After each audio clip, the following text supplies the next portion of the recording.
Hi friends, welcome to lucky golden thoughts. ఈరోజు వీడియోలో వెండి పూజా సామాన్ క్లీనింగ్ చూపిస్తున్నానండి. అది కూడా చాలా ఈజీగా, అస్సలు చేతులు నొప్పులు లేకుండా క్లీన్ చేసుకోవచ్చు. ఇవి చూస్తున్నారు కదా, క్లీన్ చేసి చాలా రోజులు అవడం వలన బాగా నల్లబడిపోయినాయి. వీటిని ఇప్పుడు చిటికలో క్లీన్ చేసేయచ్చండి.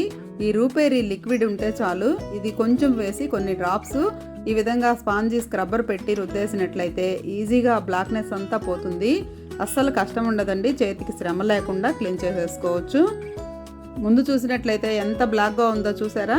దీనికి అస్సలు తడి తగలకుండా ముందు ఈ లిక్విడ్ కొంచెం వేసేసి ఈ విధంగా స్క్రబ్బర్ పెట్టి రుద్దేసినట్లయితే ఎంత నలుపైనా కానీ ఈజీగా పోతుందండి. మనం దేవుడి సామాన్ కూడా రోజు వాడేవి డైలీ క్లీన్ చేస్తాం కదా, డైలీ సోప్తో క్లీన్ చేసుకొని వారానికి ఒక్కసారి ఈ లిక్విడ్ వేసి చేసుకున్నట్లయితే ఇంకా నల్లబడకుండా బాగుంటాయండి. తర్వాత ఒక్కసారి విమ్ లిక్విడ్ కూడా వేసి రుద్దేసి వాష్ చేసుకున్నట్లయితే చాలా నీట్గా జిడ్డు కూడా లేకుండా పోతుంది. తర్వాత వెంటనే పొడి క్లాత్ తీసుకొని వాష్ చేసుకోవాలి, లేకపోతే నల్లబడతాయండి త్వరగా. ఇలా అయితే మనకి ఎన్ని రోజులైనా కానీ అలానే ఉంటాయి.